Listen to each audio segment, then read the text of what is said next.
Nós sabemos que o Oda dá dicas de seu planejamento durante a obra em capas coloridas, capas de capítulo e até dentro das páginas dos capítulos, que são os tão conhecidos foreshadowings, que são dicas e prenúncios que o Oda espalhou ao longo de toda a série. E logo depois da abertura nós mostraremos alguns dos melhores foreshadowings que podem estar guardando grandes prenúncios para os acontecimentos finais da obra.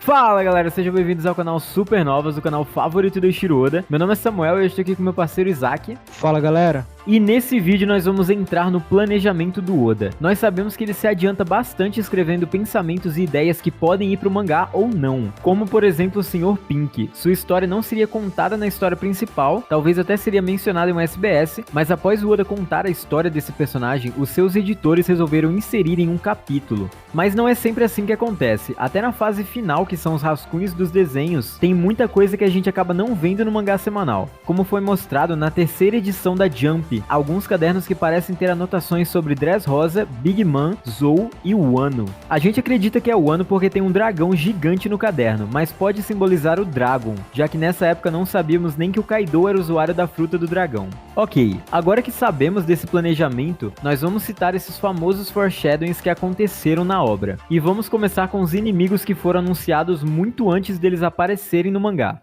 No capítulo 133, Dalton diz que não faz muito tempo que piratas estavam em Drum, causando uma grande confusão. Por isso, ali no começo do arco de Drum, eles acabam recebendo os Mugiwaras com bastante hostilidade, como a gente vê. A Vivi até fica na frente do Luffy para tomar um tiro. E pela primeira vez, nos foi apresentado o Barba Negra. Ele e mais 4 membros do seu bando causaram uma destruição no reino. E o Dalton diz que tudo aconteceu num piscar de olhos. E já nesse momento, o Oda talvez dando uma pista pra gente que o Barba Negra teria uma fruta bem destrutiva. Mas nesse momento o bando só foi mostrado em sombras, mas o bando completo em seu visual foi mostrado 2 anos depois, em Jaya, no capítulo 224. Mas galera, sobre o Teach, tem muita ligação inacreditável ainda nesse arco. Olhem só isso. Ainda em Drum, Luffy diz que pessoas de países frios não dormem, porque se caso dormirem, eles morrem. Sandy até pergunta de onde ele tirou isso, e o Luffy diz simplesmente que alguém do restaurante de sua vila falou. E isso deixa bem na cara que foi o Shanks que acabou falando pra ele, já que ele tinha esse conhecimento sobre o Barba Negra. E o que nos faz pensar que isso é diretamente relacionado ao Barba Negra é porque, além disso ter sido mencionado apenas um capítulo depois dele ser apresentado, mesmo que em sombras, como acabamos de falar, e o Oda, como a gente mencionou, é um cara bem planejado, ele já devia saber como o personagem seria e quais seriam suas características, de no caso não dormir. E galera, essa frase foi no capítulo 134, no ano de 2000, e apenas no ano de 2019, no capítulo 916, o Oda dá essa resposta do porquê o Shanks sabia disso e acabou contando essa história pro Luffy. Nesse capítulo, o Bug diz a Shanks que soube que aquele pirata do bando do Barba Branca não precisou dormir desde que nasceu. Agora, como e o porquê ele não dorme é assunto para outros vídeos, que inclusive a gente já abordou esse assunto aqui no canal. Mas agora, após ter visto esse planejamento do Oda sobre o Barba Negra, vamos para outro vilão.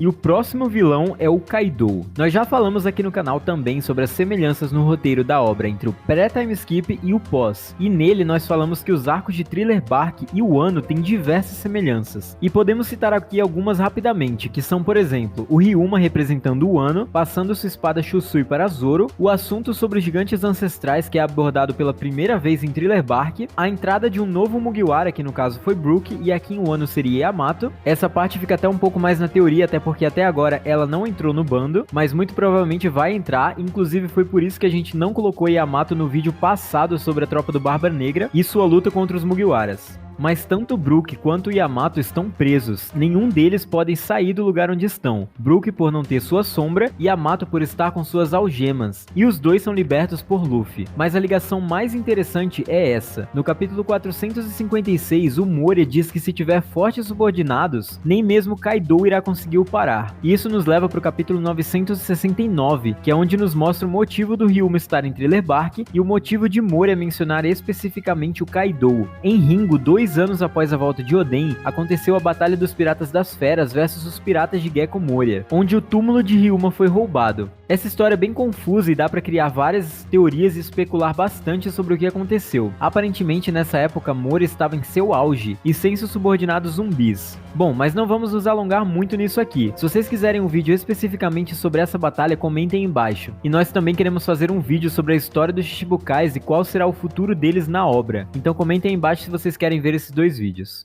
Isso aí, cara. E agora vamos nos aprofundar em um foreshadowing, não de um inimigo, mas sim de um grande amigo do Luffy. Mas quando ele foi mencionado pela primeira vez na época, parecia que ele iria ser um grande vilão no futuro, que é o Jinbe. No capítulo 69, onde tem o Sanji e o Luffy navegando até Arlong Park, Yosako fala sobre Jinbe, um dos 7 corsários. E antes disso é mostrada a silhueta deles. E aqui podemos ver que o Oda ainda não tinha ideia de como seria os Shichibukais, apenas o do Mihawk, que já tinha aparecido ali no arco de Baratie. E no mangá não mostra isoladamente a silhueta do Jinbe, mas no anime mostra. E é totalmente diferente do personagem, é até engraçado rever isso. E apenas só lá em Impel Down ele deu as caras no capítulo 528. E ok, agora que a gente já mostrou alguns dos foreshadowings que já aconteceram, atestando que o Oda é um cara bem planejado, então qualquer teoria tem sim seus fundamentos e deve sim ser levado em consideração, porque muitas vezes é acertado por causa dessas dicas que ele deixa durante a obra. Vamos conversar agora de alguns desenhos e acontecimentos que podem ser possíveis foreshadowings. E os próximos foreshadowings podem indicar o destino de Barba Negra, se ele foi para Holy Cake ou para Alabasta depois dos acontecimentos da Reverie. Essas são 2 teorias que nós já trouxemos vídeos aqui no canal, mas vamos adicionar alguns pontos e dizer o motivo de ambas poderem ser consideradas foreshadowings. No capítulo Manchete, onde Barba Negra diz que quer pegar algo da marinha, a gente levanta o questionamento sempre aqui de onde ele está indo. Já pensamos até em Wano, porque não seria a primeira vez que ele chegaria em um fim de guerra, que nem ele fez em Marineford, mas o Oda deu a entender fortemente sobre esses 2 lugares, Holy Cake e Alabasta. Vamos citar o porquê ele pode acabar indo para uma das 2, começando por Holy Cake. No último capítulo dessa saga, o 902, o Oda já pode ter dado a dica dos próximos personagens que visitarão aquele local. Na capa mostra Luffy com um chapéu de palha em forma de biscoitos, e com vários homies da Big Mom. E olhem só, 3 desses homies têm aparência e até gestos e acessórios que lembram tripulantes do Barba Negra. Como vocês estão vendo, tem o Shiryu, o Vasco Shot, o San Juan Wolf e até tem alguns morcegos ali no alto que poderiam simbolizar o Moria, porque da última vez ele estava com eles e nós não sabemos se ele morreu ou se o Barba Negra passou sua fruta para outro membro do bando e ele continua vivo como um subordinado. Essa capa pode ser sim um grande foreshadowing do Barba Negra e ele pode querer pegar o Poneglyph vermelho e também a Purin, por ela ser do clã dos 3 olhos e escutar a voz de todas as coisas. E é por isso que o Oda resolveu deixar Cracker e Katakuri lá, para proteger a ilha. E galera, eu pessoalmente gosto muito dessa teoria e acho que faz muito sentido, mas Leonardo, por exemplo, prefere o fato do Barba Negra ir para Alabasta, que também é uma possibilidade muito boa e vamos falar para vocês agora. Que quem tem que explicar isso aqui sou eu. No SBS do volume 98, o Oda fala qual seria a profissão dos piratas da pior geração, caso eles existissem no nosso mundo. E é claro que teria relação com o próprio personagem, por exemplo a Bonnie, ela teria uma pizzaria já que ela gosta muito de pizza. Já o Barba Negra é uma coisa interessante, porque até então a gente não sabia que ele era especialista em algo, mas o Oda diz que ele seria um arqueólogo, então essa tal coisa que ele pode pegar do governo seria a Pluton. Isso porque o assunto sobre Alabasta é o grande ponto alto desse capítulo. Ele está buscando algo que não teria relações com a notícia seria muito distoante. E na narrativa desse capítulo faria muito sentido ele ir para Alabasta. E se Crocodile sabia a existência da Pluton mesmo antes de conhecer a Robin, Barba Negra também pode ter descoberto. Mas como ele encontraria Pluton já que ele não sabe ler poneglyphs? Bom, essa própria profissão de arqueólogo já deixaria claro. Ele descobriria procurando na marra pelo país. Fora que a sua fruta de terremotos, se a gente imaginar aqui um pouco além, pode ter até uma propriedade que faça ele sentir as vibrações da Terra, fazendo encontrar algo muito grande como a Pluton com facilidade. Pensem comigo, faz muito sentido que o Barba Negra realmente esteja indo para Alabasta buscar a Pluton por 2 coisas. Primeiro, a própria narrativa do capítulo que fala sobre Alabasta o tempo inteiro, e segundo, é essa parte frágil do mundo que o governo mundial tá indo buscar alguma coisa. O que deixa bem claro para mim sobre aquela notícia é o seguinte: existe uma tentativa de assassinato, um assassinato, e tudo isso envolve Alabasta, como foi dito por Garth.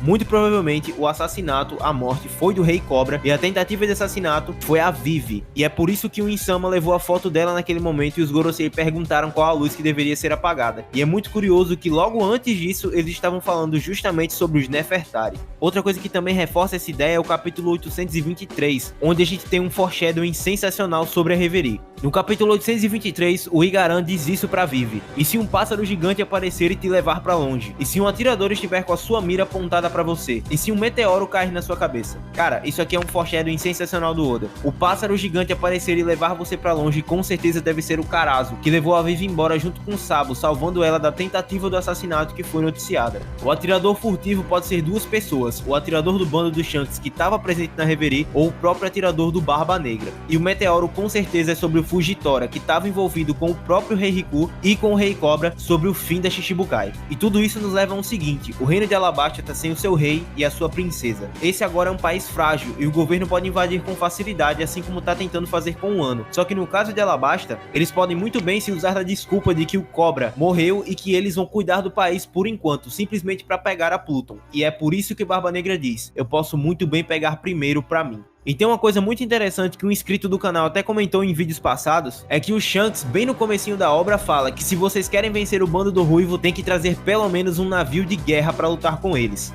E é muito interessante que o Barba Negra sempre teve um navio de jangada, e se ele conseguir a Pluton, com certeza vai ter um navio de guerra muito poderoso para enfrentar o Shanks, que é o que muita gente teoriza que também vai acontecer. Mas o que vocês preferem, Barba Negra em Holy Cake ou em Alabasta? Comentem aí, tô vazando, hein?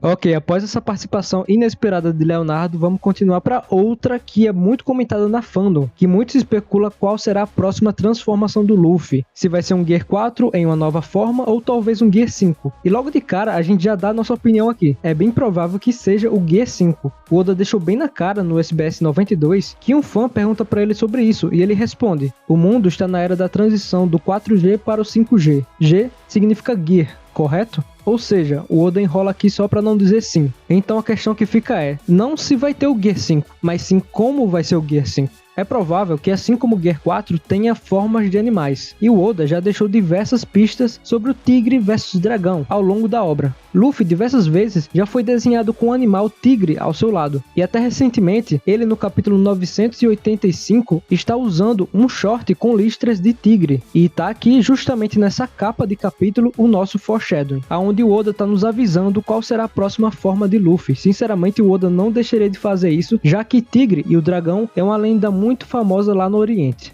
E o próximo aqui, que talvez alguns de vocês fiquem um pouco assustados com o que eu vou dizer, que é o Mihawk no bando do Barba Negra. Exatamente. Esse é bem polêmico, mas também é bastante interessante. Inclusive, já é uma teoria bem famosa dentro da própria fandom. Alguns de vocês devem conhecer. No capítulo 801, durante o discurso de Doflamingo, é mostrado os piratas mais poderosos atualmente. O topo dos piratas está lá, Shichibukais, Yonkous, e lá no topo, Shanks e Barba Negra. Por algum motivo, Mihawk está de frente para o Bug, e ambos, respectivamente, estão abaixo de Barba Negra e Shanks. Bom, primeiro vamos contextualizar vocês aqui. A marinha foi mandada para capturar os Shichibukais, e com tanta força sendo enviada, vários navios, vários vice-almirantes, vai ser difícil permanecer no mesmo local, até porque não sabemos qual é a nova arma da marinha. Então, seguindo essa lógica, o Mihawk precisaria sair de seu castelo e o Bug sair de sua ilha. E no caso do Bug faz muito sentido ele correr para as asinhas do Shanks. Mas já o Mihawk, com seu orgulho, achamos bem difícil que ele faça o mesmo ele já tendo um certo nível de amizade ali com Shanks. Alguns de vocês devem estar pensando, não faz nenhum sentido o Mihawk estar no bando do Teach. E nós até concordamos com vocês, mas também não faz nenhum sentido o Aokiji estar no bando do Barba Negra também, como nós vimos na conversa do Gorosei com o Akainu no capítulo 793. O Mihawk pode ficar ali por um tempo com o bando do Barba Negra, assim como o Aokiji, para se livrar de vários navios da marinha que estão atrás dele. Com isso, quando o Luffy for enfrentar Teach, Mihawk já estaria ali para seu último confronto com o Zoro. E é com isso que a gente encerra esse vídeo. Espero que vocês tenham gostado dos foreshadowings que a gente apresentou aqui para vocês, que possivelmente aconteçam na obra. É claro, comentem o que vocês acharam, comentem se faltou algum aqui, porque nos comentários é onde a conversa do vídeo continua. Vocês adicionam ideias e com isso a gente tem muito mais vontade de produzir conteúdo aqui no canal. E é claro, deem uma olhada aí na descrição, tá aí Instagram, tem Discord, tem também aí embaixo a opção de virar membro para você ajudar ainda mais o canal. E é isso, galera, valeu! Valeu!